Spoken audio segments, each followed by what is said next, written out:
Hey guys, let's get more news about Steelers, but first, don't forget to subscribe to the channel and leave a like. Could Kirk Cousins really be dealt to a division rival? The Atlanta Falcons have discussed offloading Kirk Cousins and his massive salary to the Pittsburgh Steelers and the Minnesota Vikings. Still, another team is now rumored to be a possible destination for the veteran quarterback. Pro Football Network Sterling Sia argued the Atlanta Falcons could consider moving the signal caller to a team in the NFC South. It was proposed that the Falcons consider sending Cousins to the New Orleans Saints. NFL insider Adam Schefter originally stated that the Steelers and Vikings were willing to pay $10 million of the $45 million owed to Cousins. Still, Atlanta was looking for more along the $20 million range. The Falcons' draft picks didn't squeeze out Cousins, but the draft as a whole solidified the narrow universe of possible trade partners. The Pittsburgh Steelers remain the team most desperately in need of a quarterback. Aaron Rodgers still looks like the solution for Pittsburgh, but the mercurial 41-year-old always feels like a threat to change his mind. Cousins would serve as a logical plan B for Pittsburgh given that the rest of the roster is built to contend for a playoff spot, wrote Sia. After drafting Tyler Shaw in the second round, the Saints are likely the most logical trade partners if Derek Carr is out for the season. One would assume that Atlanta would not send Cousins to a rival such as the Saints to face off with him twice a year, right? When Cousins faced the Vikings for the first time in an Atlanta uniform, it was thought to be a revenge game for Cousins, but it ended up being a revenge game for the Vikings because Cousins left under his own free will. If Atlanta views Cousins as washed, why not make the trade since the Saints are projected to be a low-tier team in the NFC? It will remain to be seen if such a trade goes down, but New Orleans would have to be pretty confident in Cousins' abilities to shell out some of the guaranteed money still owed to him. Pittsburgh Steelers minority owner, Aaron Rodgers drama more complex issue than artificial intelligence. A minority owner for the Pittsburgh Steelers appears weary of the ongoing Aaron Rodgers saga surrounding the franchise. During an appearance on CNBC's Power Lunch on Tuesday, billionaire businessman and movie producer Thomas Tull was discussing artificial intelligence in financial services when he was asked if Rodgers will be on the Steelers for the 2025 season. "I'm here to talk about AI, and that's a more complex issue than artificial intelligence," Tull said. The Steelers are essentially in Rodgers or bust mode as their 2024 starting quarterbacks, Russell Wilson and Justin Fields, departed in free agency. Rodgers has met with head coach Mike Tomlin and members of the front office, but is taking his time to make a decision. He previously told the Pat McAfee Show last month that he's been focusing on matters outside of football.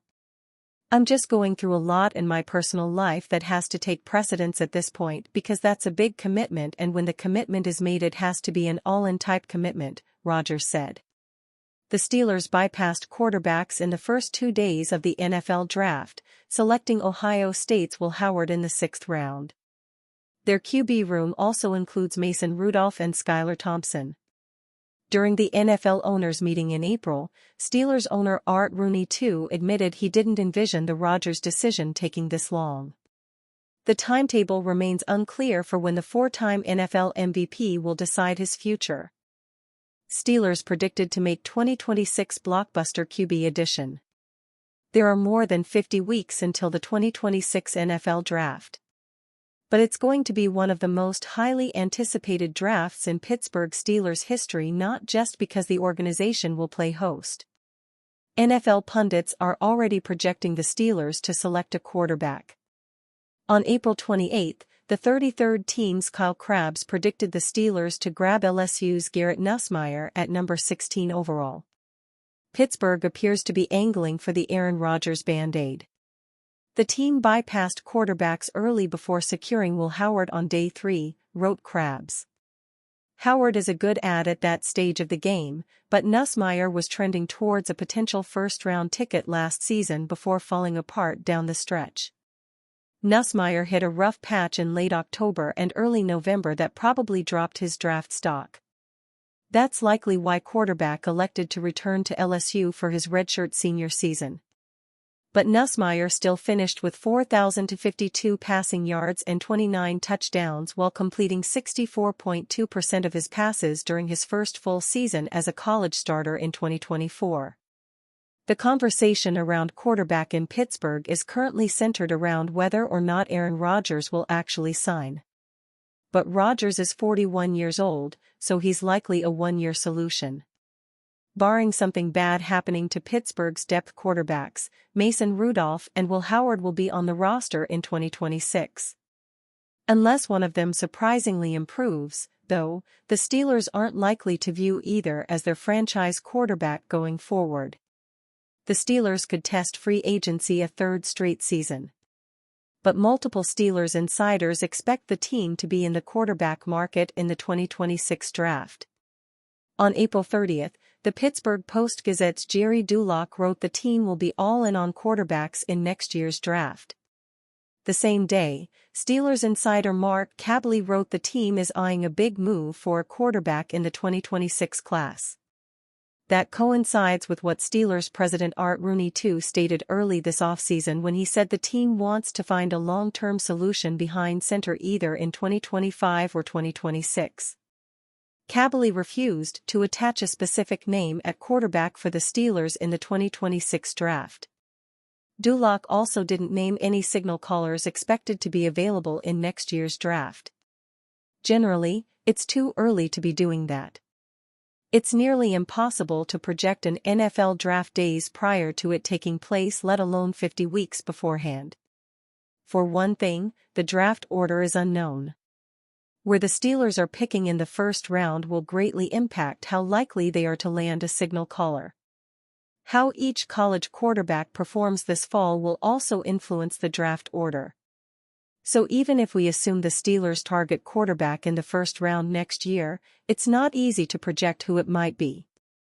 If it's going to be Nussmeier, he might need to cut down on his turnovers. In 2024, he led the SEC with 12 interceptions in 13 games. That's not in line with the philosophy the Steelers prefer to play, winning the turnover margin. But Nussmeier appears to have the tools to be an intriguing prospect. When he comes out in 2026, he will be a 24-year-old rookie quarterback, but teams have started to care far less about the age of quarterbacks coming out in recent classes, wrote Penn Live's Nick Farabaugh. So, that should not ding Nussmeier, who has a strong arm and plenty of physical tools that some teams will buy into immediately. In Crabb's early mock draft, 3 quarterbacks went ahead of Nussmeier in the top 15. Those signal callers were South Carolina's Lenora Sellers, Penn State's Drew Aller, and Texas' Arch Manning. Steelers Nation should probably pay attention to all of those quarterbacks this fall because any one of them could become Pittsburgh's future starter. And you, fan? What do you think about Garrett Nussmeier's situation? Write to us in the comments.